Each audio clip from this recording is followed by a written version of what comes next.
नमस्कार, मैं हूं पुण्य प्रसून वाजपेयी। किसानों के मन में क्या है, यह सिलसिला आज का नहीं है। हिंदुस्तान आजाद हुआ और उसके बाद से ही हर प्रधानमंत्री ने नहीं, पहली बार तो राष्ट्रपति राजेंद्र प्रसाद ने भी किसानों से बात की थी। और राष्ट्रपति भवन में आपको जान के हैरत होगी, पहली बार मेहमान के तौर पर कोई पहुंचे थे तो वो किसानों का जत्था पहुंचा था, और उसमें बस्तर और पलामू के भी किसान थे। और पहले भाषण में राष्ट्रपति ने इस बात का जिक्र किया था कि किस तरीके से पलामू जैसी जगह और बस्तर जैसी जगह देश की मुख्यधारा में शरीक हो जाए। लेकिन देश की स्थिति यह है, आज आप डाल्टनगंज जाइएगा तो बीच चौराहे पर राजेंद्र प्रसाद जी की प्रतिमा आपको दिखाई देगी, लेकिन वो अब भी मुख्यधारा से नहीं जुड़ पाया है। बस्तर की हालत क्या है, ये किसी से छुपा हुआ नहीं है। इन सब के बीच प्रधानमंत्री के मन की बात। सरकारें किसानों की चिंता करती हैं, लेकिन किसानों के दिल में क्या है, यह भी आज हम खुद सुनाने की कोशिश करेंगे, क्योंकि देश के अलग अलग हिस्सों में और 6 राज्यों में हमारे संवाददाता, हमारे सहयोगी किसानों के बीच होंगे।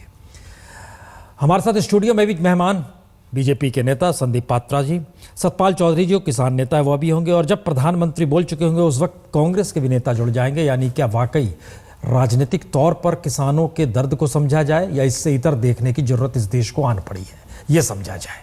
मन की बात पहली बार नहीं हो रही है, छठी बार हो रही है। याद कीजिए, इससे पहले क्या था, शिक्षा पे बात हो चुकी है, और मेरे ख्याल से नशाखोरी पर बात हो चुकी है, स्वच्छता पर बात हो चुकी है, विकलांग बच्चों को लेकर बात हो चुकी है। प्रधानमंत्री अपनी मन की बात करके सीधे संवाद बनाने की एक कोशिश भी करते हैं। 1 घंटे बाद यानी मोदी ऑल इंडिया रेडियो के जरिए देश भर के किसानों से जुड़ेंगे। बेमौसम बारिश ने करोड़ों किसानों की कमर तोड़ दी, और ऐसे में मोदी मन की बात कार्यक्रम के जरिए किसानों के जख्म पर मलहम लगाने की कोशिश कर सकते हैं। एक रिपोर्ट दिखाते हैं, फिर चलेंगे किसानों के बीच भी और चर्चा भी करेंगे।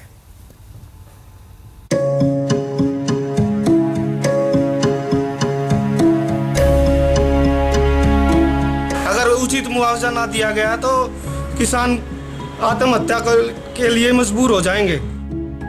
आजादी के इतने साल बाद भी कोई दावे से ये नहीं कह सकता कि किसानों को सूखे, बाढ़ या किसी और प्राकृतिक आपदा से हुए नुकसान की भरपाई हो ही जाएगी। सरकारी फाइलों में लाख दिलचस्प आंकड़े मिल जाएं, लेकिन सच ये है कि इस देश का किसान आज भी बेचारा है।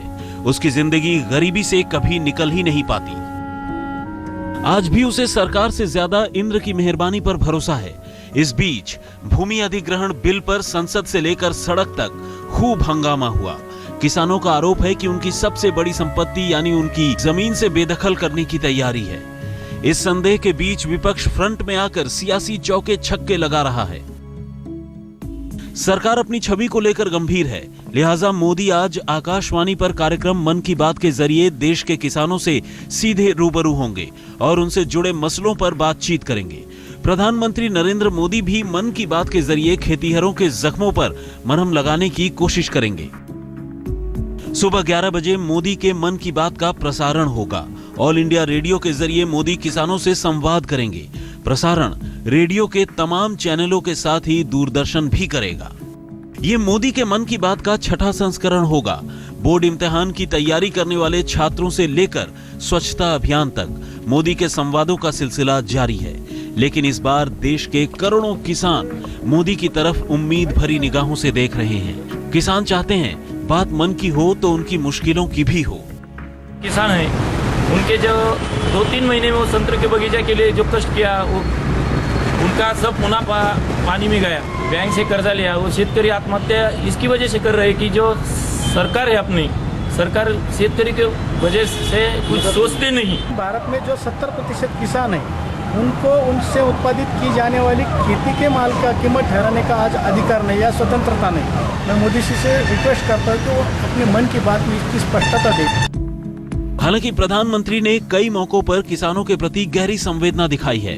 हाल में संसद भवन के कैंटीन में खाना खाने के बाद विजिटर्स बुक में अपने कमेंट भी लिखे। मोदी ने उस बुक में लिखा, अन्नदाता सुखी भव। इससे पहले भी प्रधानमंत्री किसानों के दुख दर्द पर खुलकर बोलते आए हैं। खेती करने में जो खर्च होता है, खाद का, बीज का, पानी का, बिजली का, उसके ऊपर 50% मुनाफा लगा करके मिनिमम सपोर्ट प्राइस तय होगी। उम्मीद की जा रही है कि प्रधानमंत्री मन की बात के जरिए भूमि अधिग्रहण बिल पर सीधे किसानों तक बात पहुंचाएंगे।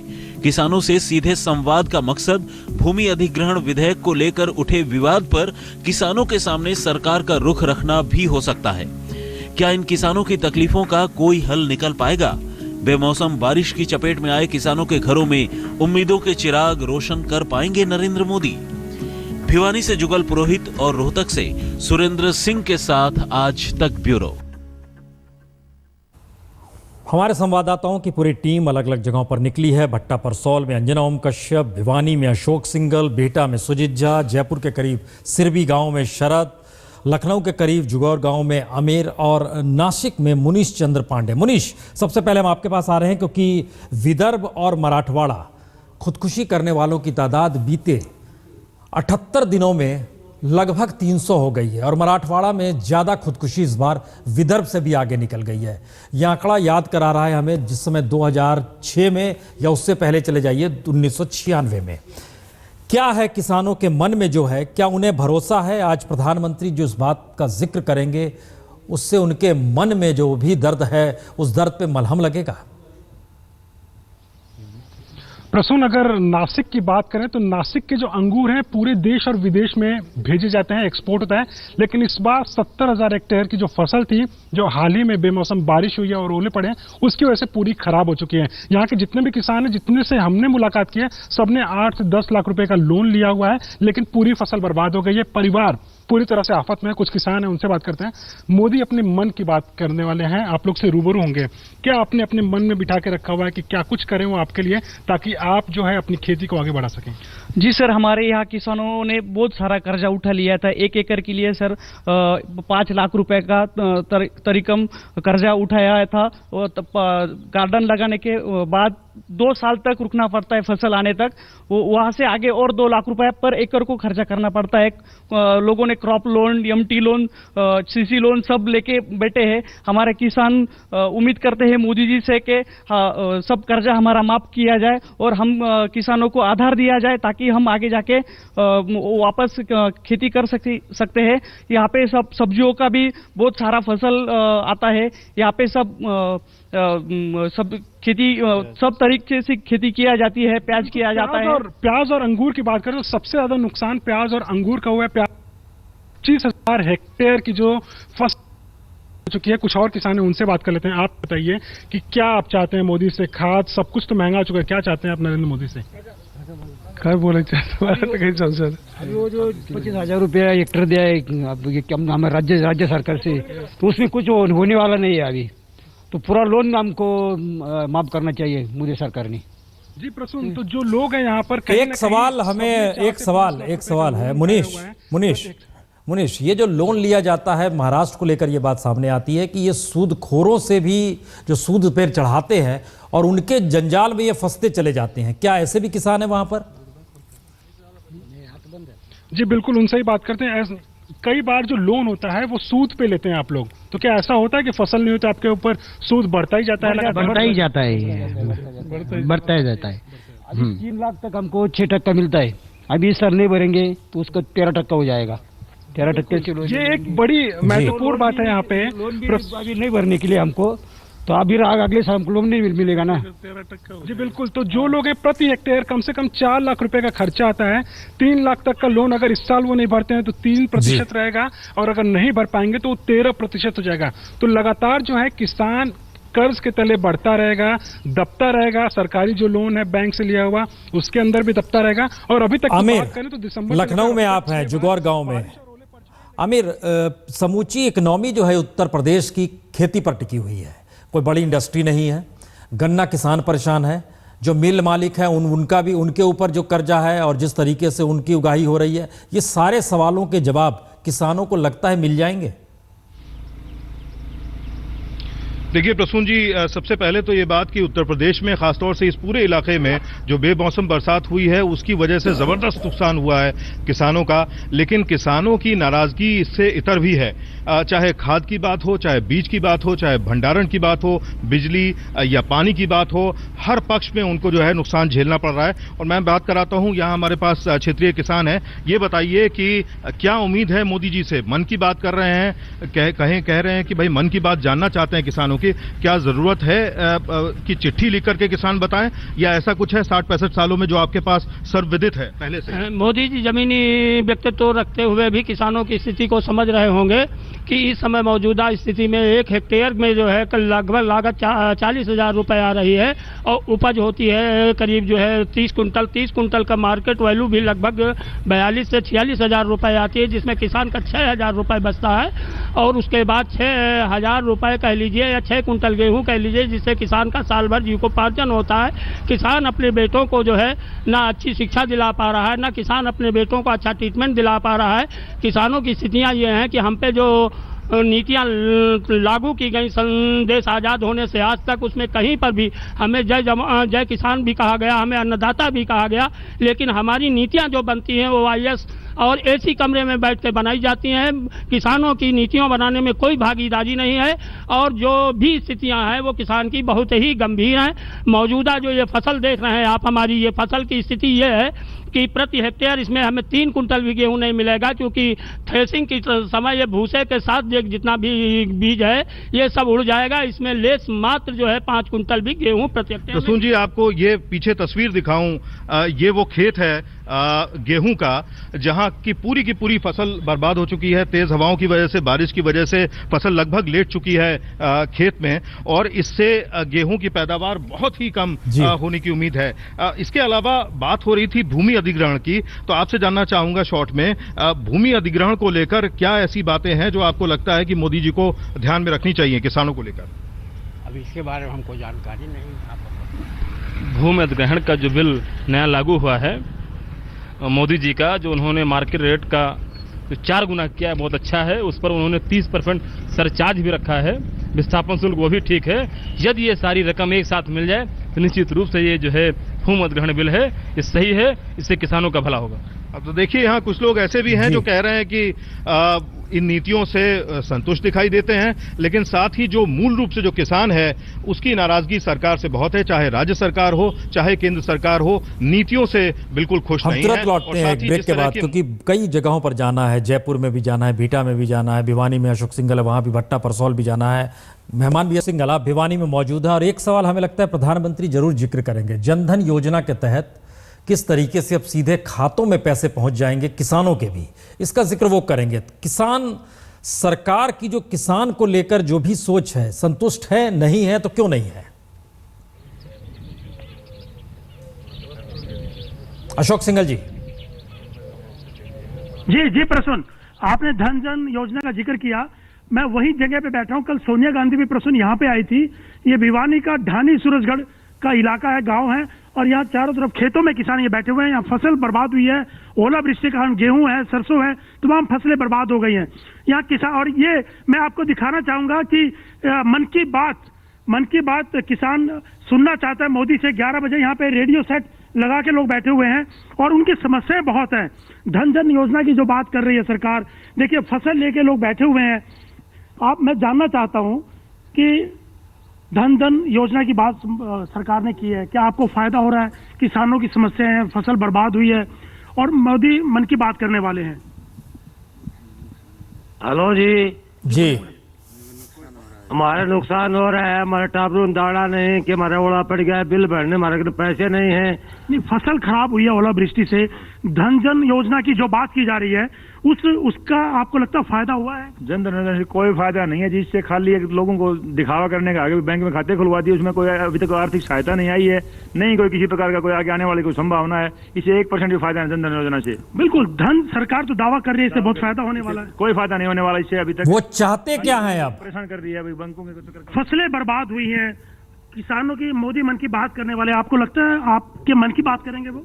नहीं है, ऐसा कोई प्रावधान नहीं है। मन के हमें बरगला रहे हैं। और कोई सहायता तो मिलनी नहीं है, खाली बातें कर रहे हैं। यहाँ नेता आते हैं और चले जाते हैं, क्या मन की बात होगी। बिल्कुल, हम तो बहुत तंग हैं। किसान परेशान है, फसल बर्बाद हो गई है, ऊपर से भूमि अधिग्रहण की बात हो रही है। किसान देख सकते हैं कि पूरी फसलें प्रसून, ये जो फसल लेकर के बैठे हुए हैं और ये खेत है, पूरी फसल बैठ गई है, काफी नुकसान हो गया है। सिर्फ इनका कहना है कि नेता आते हैं कुछ नहीं होता। नहीं, अशोक सिंघल जी, ये लोग इंतजार कर रहे हैं, इन्होंने ही वोट दिए तो बीजेपी सत्ता में बहुमत के साथ आई। इन्होंने ही वोट दिए तो हरियाणा में बीजेपी की सत्ता है, खट्टर साहब मुख्यमंत्री हैं, इन्हीं के वोट पर हुआ है ना। तो अब ये क्या चाहते हैं सरकार से? इन्होंने वोट देके अपना काम खत्म किया, अब सरकार से चाहते क्या है ये?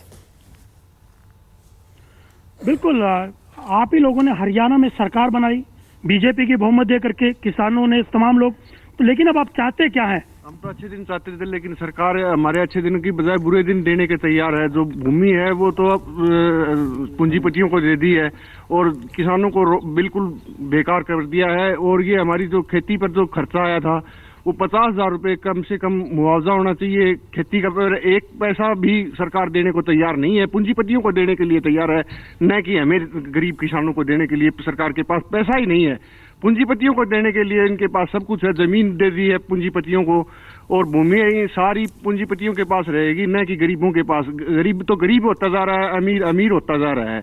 ये मेन समस्या है। सरकार सिर्फ अच्छे दिन दिखाने के लिए, नाम अच्छे दिन के हैं और किसानों के बुरे दिन आने की शुरुआत हो गई है। बिल्कुल, नाम के अच्छे दिन है, किसानों के बुरे दिनों की बात है।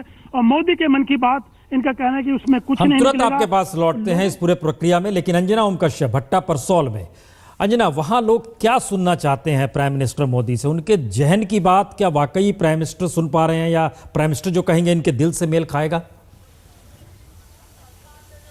ये बहुत बड़ा सवाल है और सबसे बड़ी बात यही है कि किसान विरोधी छवि नरेंद्र मोदी की सरकार की बन रही है, इसीलिए विपक्ष एकजुट हुआ और देखा हमने कि कैसे संसद से राष्ट्रपति भवन तक सोनिया गांधी की अगुवाई में धुर विरोधी पार्टियां इकट्ठा हुई थी। लेकिन उस किसान विरोधी छवि को बिल्कुल दरकिनार करने के लिए मन की बात कर रहे हैं। शब्दों की उनकी इस बार परीक्षा होगी, उनके भावनाओं की परीक्षा होगी और क्या कहते हैं किसान इस परीक्षा पर, ये बातचीत करते हैं। यहाँ पर तमाम लोग हैं, हाथों में रेडियो है प्रसून, और मन की बात कुछ ही देर में शुरुआत होने वाली है, वो सुनने वाले हैं कुछ देर में। लेकिन किस तरह की जिंदगी, अगर हम भट्टा परसौल के लिए आते हैं प्रसून, तो रास्ते में फॉर्मूला 1 बुद्ध इंटरनेशनल सर्किट, एक अलग दुनिया आप देखते हैं जहां पे फॉर्मूला 1 रेसिंग कार्स के लिए सर्किट बनाए हुए है। लेकिन आप जब गांव तक पहुंचते हैं तो तस्वीर बिल्कुल पलट जाती है। वहां की खुशियां और हंसी यहां पर कैसे मायूसी में बदलती है, इसी पर सवाल करेंगे। किसान किस तरह की जिंदगी जी रहा है? पहले तो जो शहरों में लोग हैं वो आज समझ ही नहीं पाते, ये जो जमीन आप दे रहे हैं, पैसे आपको मिल रहे हैं, लेकिन अंदर ही अंदर एक मायूसी और शिकायत है। क्या है वो जो दर्द है किसान का? जबरदस्ती थोड़ी अपने आप थोड़ी दे, जमीन जबरदस्ती ली जा रही है। हम तो जो ये चाहे कि मान लो विकास करो, जमीन लो, हमारी आधी जमीन हमारे आगामी पीढ़ी के लिए छोड़ो कम से कम, जहाँ से जो हमारी आने वाली जीविका जो बालक जो उस पर जीवित रह सकें, टाइम काट सकें। हम पे क्या रखा, कोई नौकरी नहीं, पैसा नहीं, ये खेती का काम है, इसे भी सरकार छीन रही है बेटों के दामों में। नहीं तो फिर जो पैसा कमाई होती है, एक बार पैसे आ गए, फिर बच्चों का क्या, क्या उनकी पढ़ाई, उनकी शिक्षा हो पा रही है? जो अगर पैसा हमको मिल रहा है उससे जो हमारी छोटी जनता, बच्चे छोटे हैं, उनको हम नहीं पढ़ा पाएंगे और हमारा जो इनकम का वो है वो ख़त्म हो जाएगा। हम विकास के लिए मना नहीं करते, हमारी ज़मीन ले लीजिए, लेकिन आधा ज़मीन हमारे लिए छोड़िए, जिससे कि हम अपने बच्चों का इनकम करके उनकी पढ़ाई लिखाई करा सकें। हम विकास में कोई मना नहीं कर रहे हैं, ज़मीन हमारी ले लीजिए, लेकिन जायज़ रेट से लीजिए। जो प्रशासन रेट लगा रहा है उसके जायज़, जो 60% मांगा है उसकी रेट से हम पैसा दीजिए, हमारा आधा ज़मीन ले लीजिए। प्रसून, 2-3 तरह के दर्द हैं। सबसे बड़ा दर्द ये है कि हमारे बच्चे, उनका भविष्य, कई सारे ऐसे युवा हैं यहाँ पर जो अपराध की तरफ खींचे चले जा रहे हैं, अपराध की घटनाएं इन इलाकों में बढ़ रही हैं। हमारा भविष्य क्या है? दूसरी बात, हमारी खेती, जो हमारा काम है, वो हमसे हमेशा के लिए छिन जा रहा है। सबसे बड़ी समस्या पैसों को लेकर, हम एक रेट पर सरकार को देते हैं, फिर बिल्डर्स अलग अलग रेट पर उसको ले रहे हैं, बिल्डर्स इतने पैसे दे रहे हैं कई जगहों पर, वो एक दर्द है यहाँ पर लोगों का। तो कुल मिलाकर, चाहे वो हामी का क्लॉज हो, किसान का पूरी जमीन, हड़पना शब्द ही अभी भी इनकी जुबान पर है। हम जमीन बेच रहे हैं और जमीन के लिए पैसे हमें मिल रहे नहीं। आज भी ये मानते हैं कि हड़पी जा रही है हमारी जमीन, लिया जा रहा है, छीना जा रहा है हमारा पेशा। प्रसून। हम एक तुरंत लौट रहे हैं ब्रेक के बाद। उसके बाद संदीप पात्रा जी आपसे जरूर पूछेंगे प्राइम मिनिस्टर क्या कहेंगे, और सतपाल चौधरी जी भी हैं, चूंकि किसान नेता क्या सोचते हैं, किस दिशा में जाया जाए, लेकिन सब ब्रेक के बाद।